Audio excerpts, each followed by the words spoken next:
안녕하십니까. 상명원TV의 김교영입니다. 오늘은 현존에 대해서 말씀드리겠습니다. 현존 하면은 굉장히 좀 어려운 단어로 생각이 되죠. 고상해 보이긴 하는데 현존을 영어로 얘기하면 living in the present moment, 지금 이 순간에 산다는 의미입니다. 그래서 현존이라고 하는 것은 지금 이 순간에 존재하는 것이라고 합니다. 자, 사례를 한번 들어보겠습니다. 제가 강연을 할 때 청중들에게 좀 여쭤봅니다. 여러분 지금 행복하신가요? 라고 물어보잖아요. 그러면은 청중들이 의외의 답을 해옵니다. 뭐냐면은 80% 이상이 행복하다는 답변을 보내오세요. 근데 좀 의아하지 않습니까? 우리가 주변을 둘러보면은 자살률도 높고 행복지수도 낮고 뭐 이런 분위기가 주류인데 70-80% 이상이 행복하다는 답변을 해준다 라고 하는 것은 정말 특이한 일이잖아요. 왜 그럴까요? 그것에 대해서 잠시 후에 설명드리겠습니다.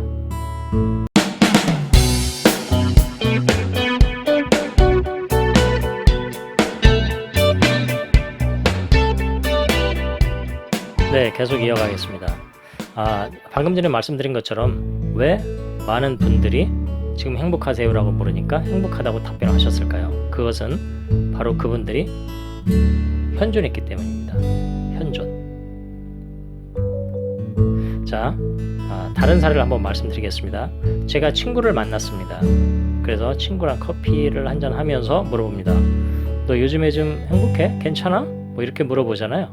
그러면은 친구는 즉시 답변하지 않고 조금 뭐 이런저런 생각을 잠깐 하다가 뭐 세상 사는 게 그렇지 이런 답변을 해옵니다. 자, 앞에 청중들은 왜 행복하다고 했고 내 친구는 행복하다는 답변 대신에 그저 그렇다는 답으로 애들로 표현을 했을까요?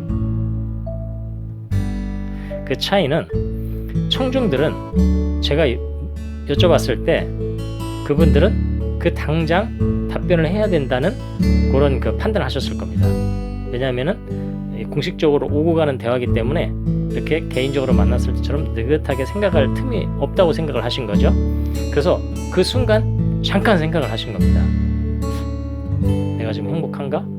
이렇게 생각을 하신 거죠. 다른 얘기를 하면은 과거나 미래로 가지 않았습니다. 그분들은 동시에 과거나 미래의 감정으로부터도 자유로웠습니다. 하지만 여유있게 답변을 할 수 있었던 내 친구는 과거나 미래로 간 것이고 과거나 미래의 감정까지 같이 느꼈던 것입니다. 그래서 과거나 미래의 감정을 느끼는 순간 우리 인간의 실존적 불안이 있죠. 그 실존적 불안에 의해서 행복하다는 말이 금방 나오지 않고 세상 사는 게 그렇지 뭐 이런 식으로 답이 나왔던 것입니다. 자, 여기에서 현존이라고 하는 개념을 설명을 할 수 있는데요. 현존이라고 하는 것은 먼저 청중들이 답변한 것처럼 지금 이 순간에 오롯이 집중해 있는 것입니다. 다시 말씀드리면 우리가 무의식에 의해서 과거나 미래의 일을 이렇게 복기를 하거나 미리 예상을 했을 때 그에 따라오는 감정, 생각, 느낌으로부터 자유로운 것입니다. 그렇다면 당연히 현존하는 사람이 행복할 수밖에 없겠죠. 또 다른 사례를 하나 더 들어보겠습니다. 우리 을지로에 가면 이제 대기업 본사들이 많이 있잖아요. 거기에 근무하는 김대리의 얘기입니다.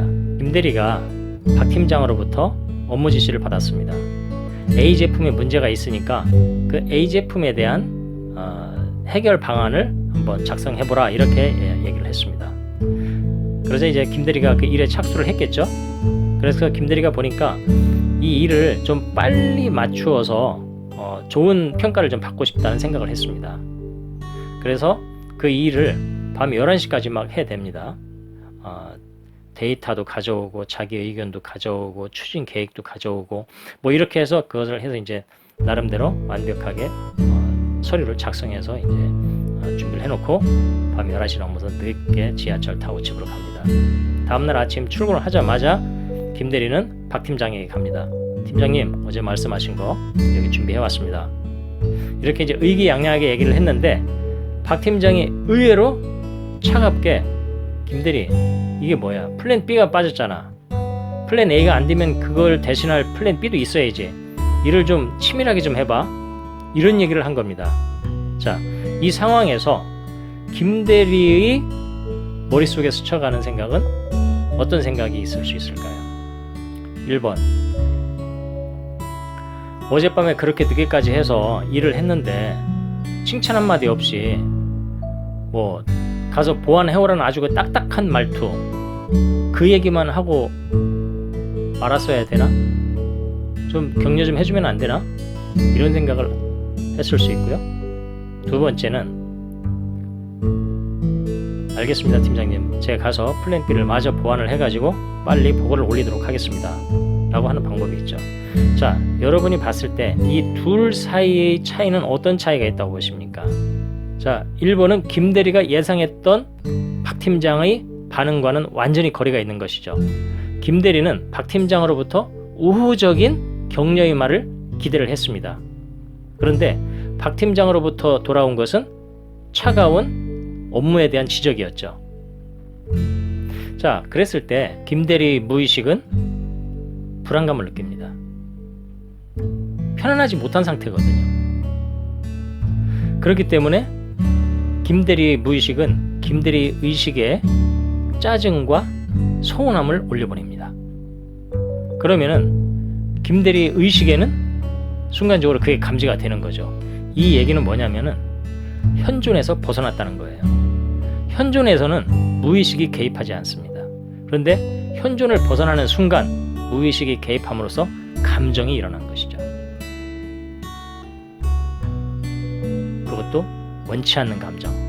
자, 두 번째, 알겠습니다 팀장님, 제가 곧 보완해서 올리겠습니다. 다시 보고를 하겠습니다 라고 하는 얘기는 긍정적인 상황이죠.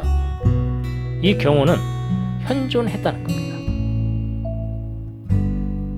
팀장님으로부터의 부정적인 얘기를 듣는 거 안 듣는 거 그게 중요한 게 아니고, 지금 이 보고서를 통해서 일을 해결하느냐 못하느냐가 포인트로 되어 있는 것이죠. 무의식이 지향하는 바는 쾌락, 생존, 안전입니다. 이것과 어긋나게 되면 무의식은 불안감을 느끼기 시작하죠. 그리고 불안감을 느낀 무의식은 우리의 의식으로 그 감정을 올려보냅니다. 결국은 그 감정에 휩싸인 김대리는 스트레스를 받게 되는 거죠. 스트레스를 받게 된 김대리는 옆팀의 이대리를 불러가지고 커피숍 1층에 있는 커피숍에 가가지고 커피를 마시면서 해소하기 위한 대화를 하겠죠. 그 해소하기 위한 대화의 내용은 뭐 우리가 예상한 그대로 아마 흘러갔을 겁니다. 그렇지만 2번의 경우처럼 만약에 김대리가 알겠습니다, 네, 제가 그 자료를 보완을 해서 다시 올리겠습니다 라고 했다면 김대리는 현존한 것입니다. 여러분 같으면 어떤 1번의 김대리와 2번의 김대리 중에서 어떤 김대리가 더 행복감을 느끼고 업무에 만족감을 느끼겠습니까? 2번 아니겠습니까? 현존이라고 하는 것의 의미를 다시 한번 말씀드리면, 현존은 현재에 머물고 과거나 미래로부터 오는 감정, 느낌, 생각으로부터 휘말리지 않는 것을 얘기합니다. 그럼 현존을 하는 방법이 뭐가 있느냐? 현존을 하는 방법으로는 명상이 있습니다.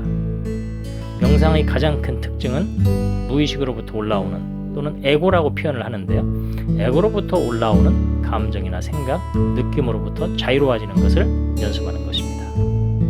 네, 오늘은 현존에 대한 이야기를 말씀드렸습니다. 네, 다음에는 명상에 대한 얘기로 다시 찾아뵙겠습니다. 네, 감사합니다.